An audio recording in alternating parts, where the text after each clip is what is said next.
gentle listener, and welcome to Nocturnal Transmissions, the fortnightly podcast that brings you dark tales, both old and new, performed by voice artist Kristin Holland. It's our 50th episode. Who would have thought the authorities would allow us to get away with this pernicious production for so long, gentle listener? Let's be thankful that common sense has not prevailed. We're going to mark our milestone with a story from the indisputable doyen of dread, Edgar Allan Poe. Our setting: the Spanish Inquisition. I'll bet you didn't expect that.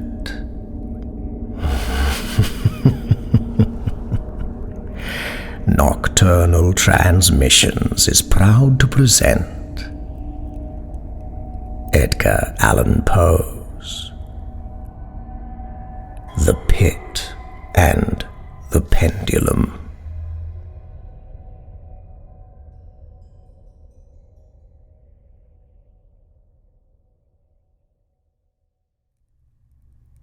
I was sick unto death with that long agony. And when they at length unbound me and I was permitted to sit, I felt that my senses were leaving me. The sentence, the dread sentence of death, was the last of distinct accentuation which reached my ears. After that, the sound of the inquisitorial voices seemed merged in one dreamy, indeterminate hum. It conveyed to my soul the idea of revolution, perhaps from its association in fancy with the burr of a mill wheel. This only for a brief period, for presently I heard no more. Yet for a while I saw, but with how terrible an exaggeration!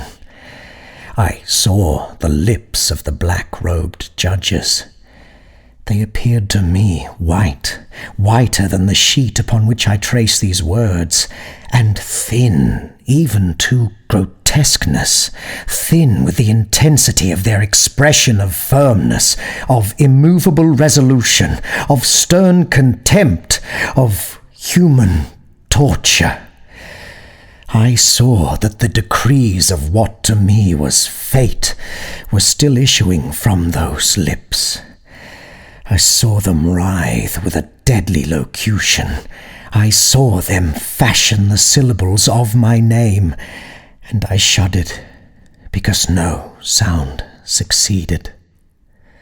I saw, too, for a few moments of delirious horror, the soft and nearly imperceptible waving of the sable draperies which enwrapped the walls of the apartment. And then my vision fell upon the 7 tall candles upon the table. At first they wore the aspect of charity, and seemed white, slender angels who would save me. But then, all at once, there came a most deadly nausea over my spirit, and I felt every fibre in my frame thrill as if I had touched the wire of a galvanic battery, while the angel forms became meaningless spectres with heads of flame. And I saw that from them there would be no help. And then there stole into my fancy, like a rich musical note, the thought of what sweet rest there must be in the grave. The thought came gently and stealthily, and it seemed long before it attained full appreciation. But just as my spirit came at length properly to feel and entertain it, the figures of the judges vanished as if magically from before me. The tall candles sank into nothingness, their flames went out utterly, the blackness of darkness supervened, all sensations appeared swallowed up in a mad, rushing descent as of the soul into Hades. Then silence and stillness and night were the universe. I had swooned, but still will not say that all of consciousness was lost. What of it there remained I will not attempt to define or even to describe, yet all was not lost. In the deeper slumber, no. In delirium, no. In a swoon, no. In death, no. Even in the grave, all is not lost, else there is no immortality for man. Arousing from the most profound of slumbers, we break the gossamer web of some dream. Yet in a second afterward, so frail may that web have been, we remember not that we have dreamed. In the return to life from the swoon, there are two stages. First, that of the sense of mental or spiritual. Secondly, that of the sense of physical existence. It seems probable that if, upon reaching the second stage, we could recall the impressions of the first, we should find these impressions eloquent in memories of the gulf beyond. And that gulf is what? How, at least, shall we distinguish its shadows from those of the tomb? But if the impressions of what I have termed the first stage are not at will recalled, yet, after long interval, do they not come unbidden, while we marvel whence they come? He who has never swooned is not he who finds strange palaces and wildly familiar faces in coals that glow, is not he who beholds floating in mid-air the sad visions that the many may not view, is not he who ponders over the perfume of some novel flower, is not he whose brain grows bewildered with the meaning of some musical cadence which has never before arrested his attention. Amid frequent and thoughtful endeavours to remember, amid earnest struggles to regather some token of the state of seeming nothingness into which my soul had lapsed, there have been moments when I have dreamed of success. There have been brief, very brief periods when I have conjured up remembrances which the lucid reason of a later epoch assures me could have had reference only to that condition of seeming unconsciousness. These shadows of memory tell indistinctly of tall figures that lifted and bore me in silence down, down, still down, till a hideous dizziness oppressed me at the mere idea of the interminableness of the descent. They tell also of a vague horror at my heart, on account of that heart's unnatural stillness. Then comes a sense of sudden motionlessness throughout all things, as if those who bore me, a ghastly train, had outrun in their descent the limits of the limitless, and paused from the wearisomeness of their toil. After this I call to mind flatness and dampness, and then all is madness. The madness of a memory which busies itself among forbidden things. Very suddenly there came back to my soul motion and sound, the tumultuous motion of the heart, and in my ears the sound of its beating. Then a pause in which all is blank, Then again sound and motion and touch. A tingling sensation pervading my frame. Then the mere consciousness of existence, without thought. A condition which lasted long. Then, very suddenly, thought, and shuddering terror, and earnest endeavour to comprehend my true state. Then a strong desire to lapse into insensibility. Then a rushing revival of soul and a successful effort to move. And now a full memory of the trial, of the judges, of the sable draperies, of the sentence, of the sickness, of the swoon. Then entire forgetfulness of all that followed, of all that a later day and much earnestness of endeavour have enabled me vaguely to recall. So far I had not opened my eyes. I felt that I lay upon my back, unbound. I reached out my hand, and it fell heavily upon something damp and hard. There I suffered it to remain for many minutes, while I strove to imagine where and what I could be. I longed, yet dared not, to employ my vision. I dreaded the first glance at objects around me. It was not that I feared to look upon things horrible, but that I grew aghast lest there should be nothing to see. At length, with a wild desperation at heart, I quickly unclosed my eyes.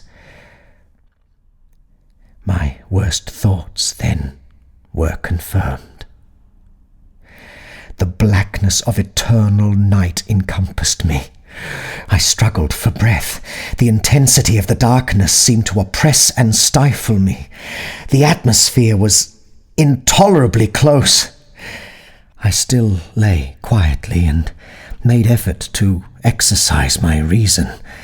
I brought to mind the inquisitorial proceedings and attempted from that point to deduce my real condition. The sentence had passed, and it appeared to me that a very long interval of time had since elapsed. Yet not for a moment did I suppose myself actually dead. Such a supposition, notwithstanding what we read in fiction, is altogether inconsistent with real existence. But where and in what state was I? The condemned to death, I knew, perished usually at the autos-da-fe, and one of these had been held on the very night of the day of my trial. Had I been remanded to my dungeon to await the next sacrifice, which would not take place for many months? This, I at once saw, could not be. Victims had been in immediate demand. Moreover, my dungeon, as well as all the condemned cells at Toledo, had stone floors, and light was not altogether excluded. A fearful idea now suddenly drove the blood in torrents upon my heart, and for a brief period I once more relapsed into insensibility. Upon recovering, I at once started to my feet, trembling convulsively in every fibre. I thrust my arms wildly above and around me in all directions. I felt nothing, yet dreaded to move a step, lest I should be impeded by the walls of a tomb. Perspiration burst from every pore, and stood in cold big beads upon my forehead. The agony of suspense grew at length intolerable, and I cautiously moved forward, with my arms extended and my eyes straining from their sockets in the hope of catching some faint ray of light. I proceeded for many paces, but still all was blackness and vacancy. I breathed more freely. It seemed evident that mine was not, at least, the most hideous of fates.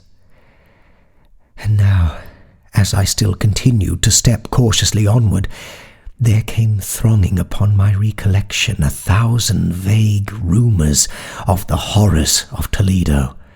Of the dungeons there had been strange things narrated, fables I had always deemed them, but yet strange, and too ghastly to repeat, save in a whisper. Was I left to perish of starvation in this subterranean world of darkness? Or what fate, perhaps even more fearful, awaited me? That the result would be death, and a death of more than customary bitterness, I knew too well the character of my judges to doubt. The mode and the hour were all that occupied or distracted me. My outstretched hands at length encountered some solid obstruction. It was a wall, seemingly of stone masonry, very smooth, slimy, and cold. I followed it up, stepping with all the careful distrust with which certain antique narratives had inspired me. This process, however, afforded me no means of ascertaining the dimensions of my dungeon, as I might make its circuit and return to the point whence I set out without being aware of the fact, so perfectly uniform seemed the wall. I therefore sought the knife which had been in my pocket when led into the inquisitorial chamber, but it was gone. My clothes had been exchanged for a wrapper of coarse serge.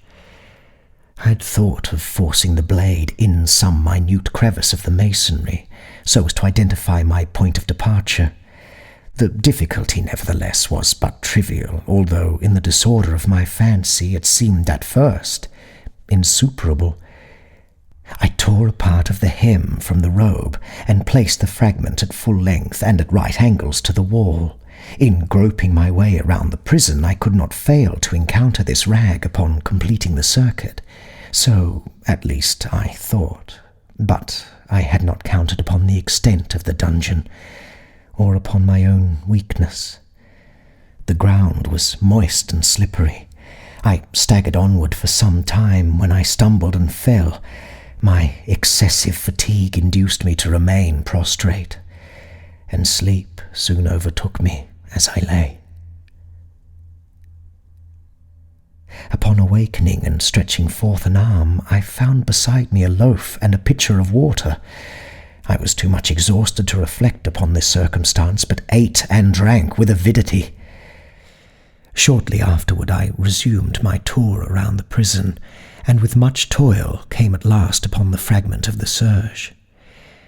Up to the period when I fell, I had counted 52 paces, and upon resuming my walk, I had counted 48 more when I arrived at the rag.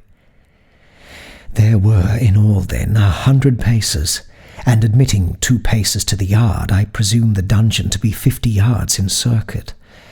I had met, however, with many angles in the wall, and thus I could form no guess at the shape of the vault, for vault I could not help supposing it to be. I had little object, certainly no hope, in these researches, but a vague curiosity prompted me to continue them. Quitting the wall, I resolved to cross the area of the enclosure. At first I proceeded with extreme caution, for the floor, although seemingly of solid material, was treacherous with slime. At length, however, I took courage and did not hesitate to step firmly, endeavouring to cross in as direct a line as possible. I had advanced some 10 or 12 paces in this manner when the remnant of the torn hem of my robe became entangled between my legs. I stepped on it and fell violently on my face. In the confusion attending my fall, I did not immediately apprehend a somewhat startling circumstance, which yet in a few seconds afterward, and while I still lay prostrate, arrested my attention. It was this. My chin rested upon the floor of the prison, but my lips and the upper portion of my head, although seemingly at a less elevation than the chin, touched nothing. At the same time, my forehead seemed bathed in a clammy vapour, and the peculiar smell of decayed fungus arose to my nostrils. I put forward my arm, and shuddered to find that I had fallen at the very brink of a circular pit, whose extent, of course, I had no means of ascertaining at the moment. Groping about the masonry just below the margin, I succeeded in dislodging a small fragment, and let it fall into the abyss. For many seconds I hearkened to its reverberations as it dashed against the sides of the chasm in its descent. At length there was a sullen plunge into water, succeeded by loud echoes. At the same moment there came a sound resembling the quick opening and as rapid closing of a door overhead, while a faint gleam of light flashed suddenly through the gloom, and, as suddenly, faded away. I saw clearly the doom which had been prepared for me, and congratulated myself upon the timely accident by which I had escaped. Another step before my fall, and the world had seen me no more, and the death just avoided was of that very character which I had regarded as fabulous and frivolous in the tales respecting the Inquisition. To the victims of its tyranny, there was the choice of death with its direst physical agonies, or death with its most hideous moral horrors. I had been reserved for the latter. By long suffering, my nerves had been unstrung until I trembled at the sound of my own voice, and had become in every respect a fitting subject for the species of torture which awaited me. Shaking in every limb, I groped my way back to the wall, resolving there to perish rather than risk the terrors of the wells, of which my imagination now pictured many in various positions about the dungeon. In other conditions of mind, I might have had the courage to end my misery at once, by a plunge into one of these abysses. But now I was the veriest of cowards. Neither could I forget what I had read of these pits, that the sudden extinction of life formed no part of their most horrible plan. Agitation of spirit kept me awake for many long hours, but at length I again slumbered. Upon arousing, I found by my side, as before, a loaf and a pitcher of water. A burning thirst consumed me, and I emptied the vessel at a draught. It must have been drugged, for scarcely had I drunk before I became irresistibly drowsy. A deep sleep fell upon me, a sleep like that of death. How long it lasted, of course, I know not, but when once again I unclosed my eyes, the objects around me were visible. By a wild sulphurous lustre, the origin of which I could not at first determine, I was enabled to see the extent and aspect of the prison. In its size I had been greatly mistaken. The whole circuit of its walls did not exceed 25 yards. For some minutes this fact occasioned me a world of vain trouble. Vain, indeed, for what could be of less importance under the terrible circumstances which environed me than the mere dimensions of my dungeon. But my soul took a wild interest in trifles, and I busied myself in endeavours to account for the error I had committed in my measurement. The truth at last flashed upon me. In my first attempt at exploration, I had counted 52 paces, up to the period when I fell. I must then have been within a pace or two of the fragment of serge. In fact, I had nearly performed the circuit of the vault. I then slept, and upon awakening I must have returned upon my steps, thus supposing the circuit nearly double what it actually was. My confusion of mind prevented me from observing that I began my tour with the wall to the left, and ended it with the wall to the right. I had been deceived, too, in respect to the shape of the enclosure. In feeling my way I had found many angles, and thus deduced an idea of great irregularity, so potent is the effect of total darkness upon one arousing from lethargy or sleep. The angles were simply those of a few slight depressions or niches at odd intervals. The general shape of the prison was square. What I had taken for masonry seemed now to be iron or some other metal in huge plates whose sutures or joints occasioned the depression. The entire surface of this metallic enclosure was rudely daubed in all the hideous and repulsive devices to which the charnel superstition of the monks has given rise. The figures of fiends in aspects of menace, with skeletal forms and other more really fearful images, overspread and disfigured the walls. I observed that the outlines of these monstrosities were sufficiently distinct, but that the colours seemed faded and blurred, as if from the effects of a damp atmosphere. I now noticed the floor, too, which was of stone. In the centre yawned the circular pit from whose jaws I had escaped, but it was the only one in the dungeon. All this I saw indistinctly and by much effort, for my personal condition had been greatly changed during slumber. I now lay upon my back, and at full length on a species of low framework of wood. To this I was securely bound by a long strap resembling a surcingle. It passed in many convolutions about my limbs and body, leaving at liberty only my head, and my left arm to such an extent that I could, by dint of much exertion, supply myself with food from an earthen dish which lay by my side on the floor. I saw to my horror that the pitcher had been removed. I say to my horror, for I was consumed with intolerable thirst. This thirst it appeared to be the design of my persecutors to stimulate, for the food in the dish was meat, pungently seasoned. Looking upward, I surveyed the ceiling of my prison. It was some 30 or 40 feet overhead, and constructed much as the side walls.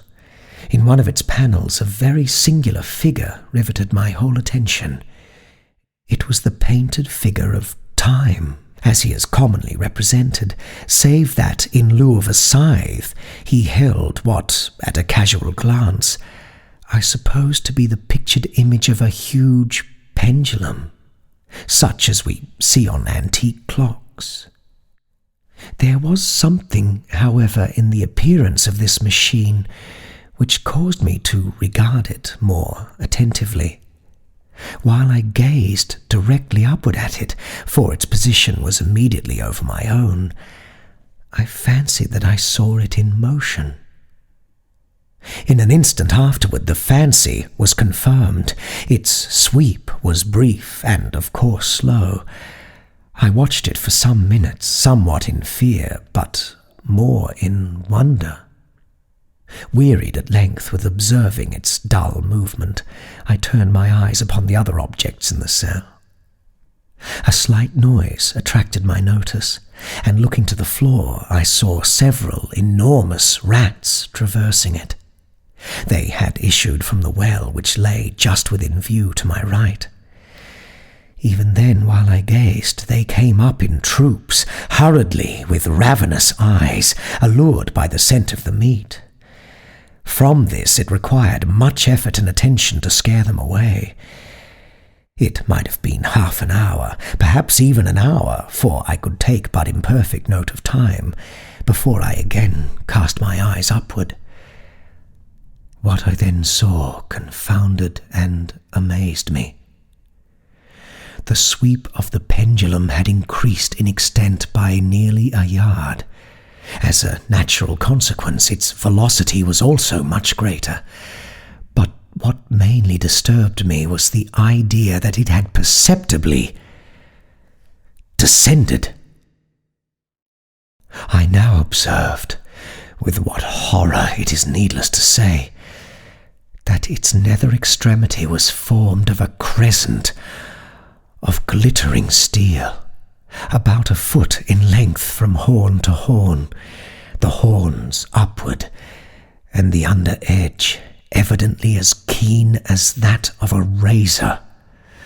Like a razor also, it seemed massy and heavy, tapering from the edge into a solid and broad structure above. It was appended to a weighty rod of brass, and the whole hissed as it swung through the air.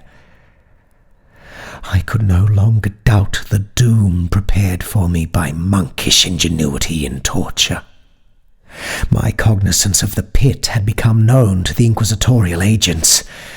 The pit, whose horrors had been destined for so bold a recusant as myself. The pit, typical of hell, and regarded by rumour as the ultima thule of all their punishments. The plunge into this pit I had avoided by the merest of accidents, and I knew that surprise or entrapment into torment formed an important portion of all the grotesquerie of these dungeon deaths. Having failed to fall, it was no part of the demon plan to hurl me into the abyss, and thus, there being no alternative, a different and a milder destruction awaited me. Milder. I half smiled in my agony as I thought of such an application of such a term. What boots it to tell of the long, long hours of horror more than mortal, during which I counted the rushing oscillations of the steel, inch by inch, line by line, with a descent only appreciable at intervals that seemed ages, down, and still down it came. Days passed. It might have been that many days passed ere it swept so closely over me as to fan me with its acrid breath. The odour of the sharp steel forced itself into my nostrils. I prayed, I wearied heaven with my prayer for its more speedy descent. I grew frantically mad and struggled to force myself upward against the sweep of the fearful scimitar. And then I fell suddenly calm and lay smiling at the glittering death, as a child at some rare bauble. There was another interval of utter insensibility. It was brief, for upon again lapsing into life, there had been no perceptible descent in the pendulum. But it might have been long, for I knew there were demons who took note of my swoon, and who could have arrested the vibration at pleasure. Upon my recovery, too, I felt very, inexpressibly sick and weak, as if through long inanition. Even amid the agonies of that period, the human nature craved food. With painful effort I outstretched my left arm as far as my bonds permitted, and took possession of the small remnant which had been spared me by the rats. As I put a portion of it within my lips, there rushed to my mind a half-formed thought of joy, of hope. Yet what business had I with hope? It was, as I say, a half-formed thought. Man has many such, which are never completed. I felt that it was of joy, of hope, but I felt also that it had perished in its formation. In vain I troubled to perfect, to regain it. Long suffering had nearly annihilated all my ordinary powers of mind. I was an imbecile, an idiot. The vibration of the pendulum was at right angles to my length. I saw that the crescent was designed to cross the region of the heart. It would fray the serge of my robe. It would return and repeat its operations again and again. Notwithstanding its terrifically wide sweep, some 30 feet or more, and the hissing vigour of its descent, sufficient to sunder these very walls of iron, still the fraying of my robe would be all that for several minutes it would accomplish. And at this thought I paused. I dared not go further than this reflection.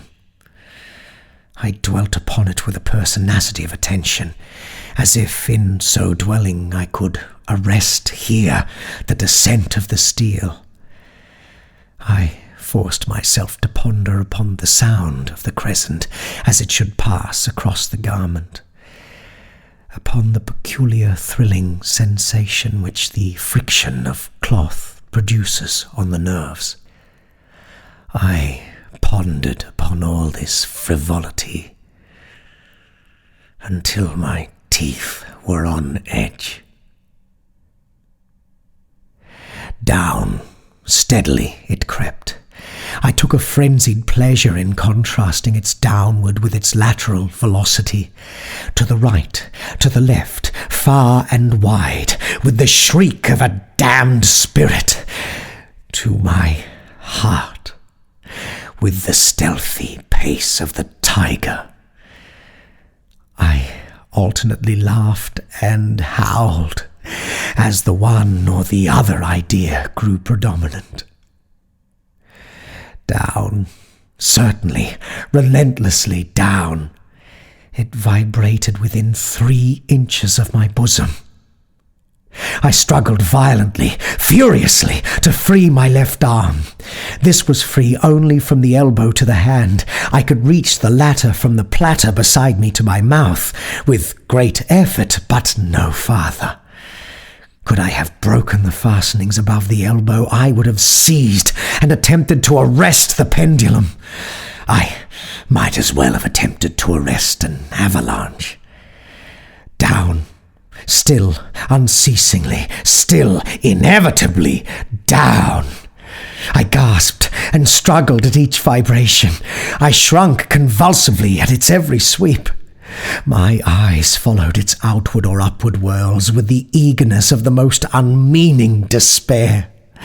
They closed themselves spasmodically at the descent, although death would have been a relief. Oh, how unspeakable! Still, I quivered in every nerve to think how slight a sinking of the machinery would precipitate that keen, glistening axe upon my bosom.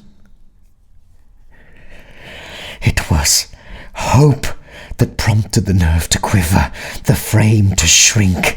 It was hope, the hope that triumphs on the rack, that whispers to the death-condemned even in the dungeons of the Inquisition.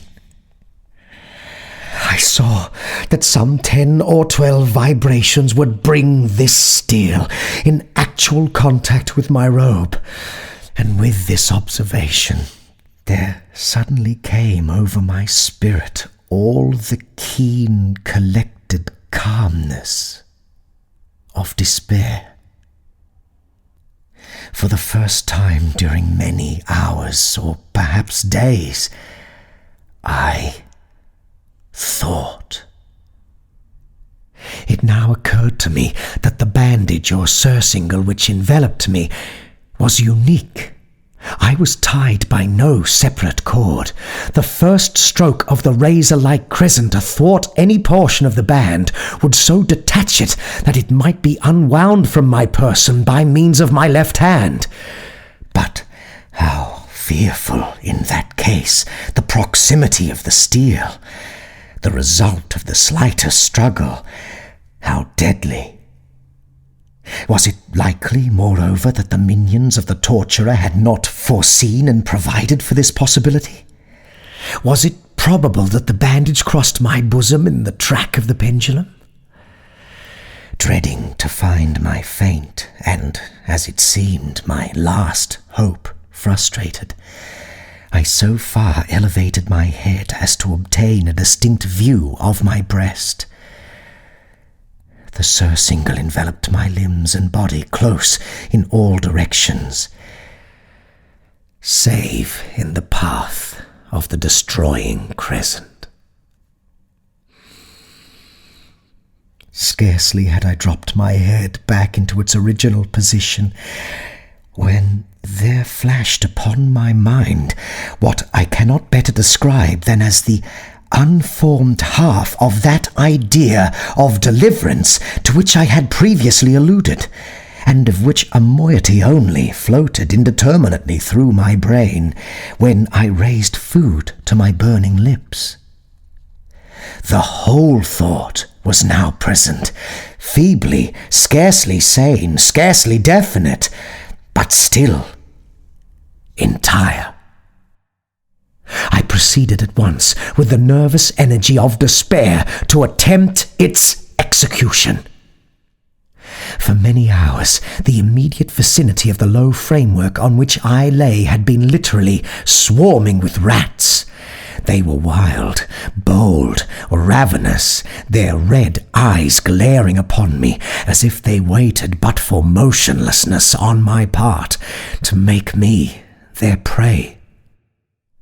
To what food, I thought, have they been accustomed in the well? They had devoured, in spite of all my efforts to prevent them, all but a small remnant of the contents of the dish. I had fallen into an habitual seesaw or wave of the hand about the platter, and at length the unconscious uniformity of the movement deprived it of effect. In their voracity, the vermin frequently fastened their sharp fangs in my fingers. With the particles of the oily and spicy viand which now remained, I thoroughly rubbed the bandage wherever I could reach it. Then, raising my hand from the floor, I lay breathlessly still. At first the ravenous animals were startled and terrified at the change, at the cessation of movement. They shrank alarmedly back. Many sought the well, but this was only for a moment. I had not counted in vain upon their voracity. Observing that I remained without motion, one or two of the boldest leaped upon the framework and smelt at the surcingle. This seemed the signal for a general rush. Forth from the well they hurried in fresh troops. They clung to the wood, they overran it, and leaped in hundreds upon my person. The measured movement of the pendulum disturbed them not at all. Avoiding its strokes, they busied themselves with the anointed bandage. They pressed, they swarmed upon me in ever-accumulating heaps. They writhed upon my throat. Their cold lips sought my own. I was only half stifled by their thronging pressure. Disgust, for which the world has no name, swelled my bosom, and chilled with a heavy clamminess my heart. Yet 1 minute, and I felt that the struggle would be over. Plainly I perceived the loosening of the bandage. I knew that in more than one place it must already be severed. With a more than human resolution, I lay still. Nor had I erred in my calculations, nor had I endured in vain. I at length felt I was free. The surcingle hung in ribbons from my body, but the stroke of the pendulum already pressed upon my bosom. It had divided the serge of the robe. It had cut through the linen beneath. Twice again it swung, and a sharp sense of pain shot through every nerve. But the moment of escape had arrived. At a wave of my hand, my deliverers hurried tumultuously away. With a steady movement, cautious, sidelong, shrinking and slow, I slid from the embrace of the bandage and beyond the reach of the scimitar. For the moment, at least, I was free. Free, and in the grasp of the Inquisition. I had scarcely stepped from my wooden bed of horror upon the stone floor of the prison when the motion of the hellish machine ceased, and I beheld it drawn up by some invisible force through the ceiling. This was a lesson which I took desperately to heart. My every motion was undoubtedly watched. Free. I had but escaped death in one form of agony, to be delivered unto worse than death in some other. With that thought I rolled my eyes nervously around on the barriers of iron that hemmed me in.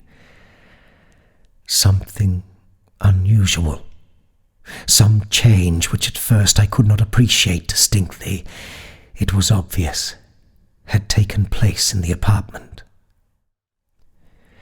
For many minutes of a dreamy and trembling abstraction, I busied myself in vain, unconnected conjecture.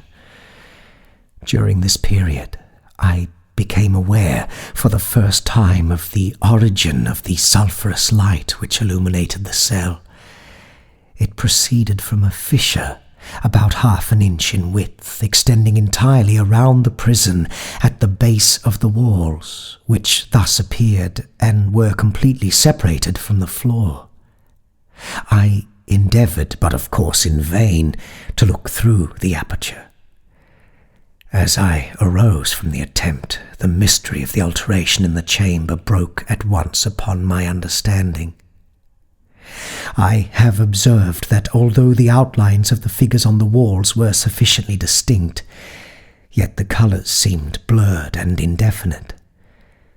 These colours had now assumed, and were momentarily assuming, a startling and most intense brilliancy that gave to the spectral and fiendish portraitures an aspect that might have thrilled even firmer nerves than my own. Demon eyes of a wild and ghastly vivacity glared upon me in 1,000 directions where none had been visible before, and gleamed with the lurid lustre of a fire that I could not force my imagination to regard as unreal. Unreal. Even while I breathed, there came to my nostrils the breath of the vapour of heated iron. A suffocating odour pervaded the prison. A deeper glow settled each moment in the eyes that glared at my agonies. A richer tint of crimson diffused itself over the pictured horrors of blood. I panted. I gasped for breath. There could be no doubt of the design of my tormentors. Oh, most unrelenting! Oh, most demoniac of men! I shrank from the glowing metal to the centre of the cell. Amid the thought of the fiery destruction that impended, the idea of the coolness of the well came over my soul like balm. I rushed to its deadly brink. I threw my straining vision below.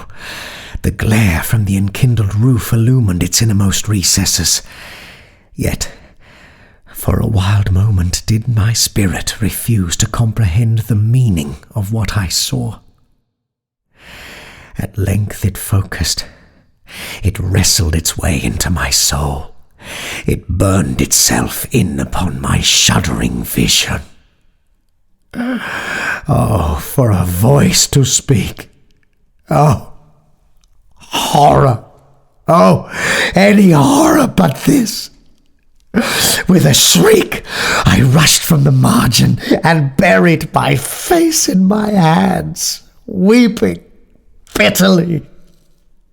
The heat rapidly increased, and once again I looked up, shuddering as with a fit of the ague.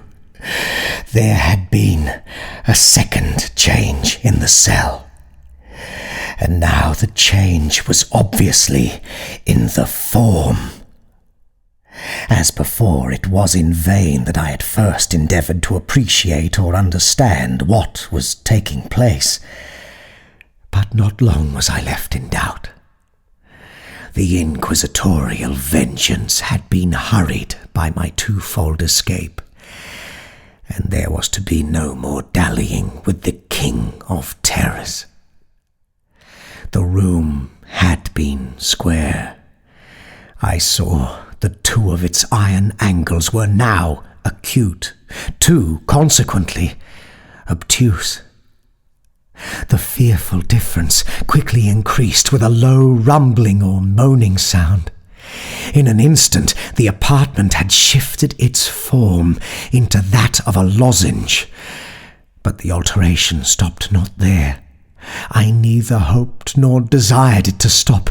I could have clasped the red walls to my bosom as a garment of eternal peace. Death, I said, any death but that of the pit. Fool! Might I not have known that into the pit it was the object of the burning iron to urge me? Could I resist its glow? Or even if that, could I withstand its pressure? And now, flatter and flatter grew the lozenge, with a rapidity that left me no time for contemplation. Its centre, and of course its greatest width, came just over the yawning gulf. I shrank back, but the closing walls pressed me resistlessly onward. At length, for my seared and writhing body, there was no longer an inch of foothold on the firm floor of the prison. I struggled no more, but the agony of my soul found vent in one loud, long, and final scream of despair. I felt that I tottered on the brink. I averted my eyes. There was a discordant hum of human voices. There was a loud blast as of many trumpets. There was a harsh grating as of 1,000 thunders. The fiery walls rushed back. An outstretched arm caught my own as I fell fainting into the abyss. It was that of General Lasalle. The French army had entered Toledo. The Inquisition was in the hands of its enemies.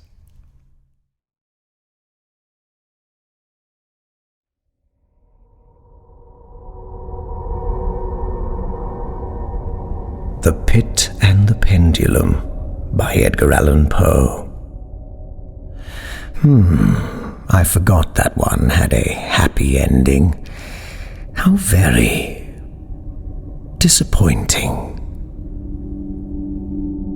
Anyway, thank you for supporting our humble production, gentle listener. Here's to the next 50 episodes. Let's hope for no more happy endings. All non-public domain stories are featured with the permission of the authors. All voices and production are concocted by Kristin Holland. Until next time, watch the skies, fear the dark, and don't trust anyone, especially yourself. Good night, gentle listener.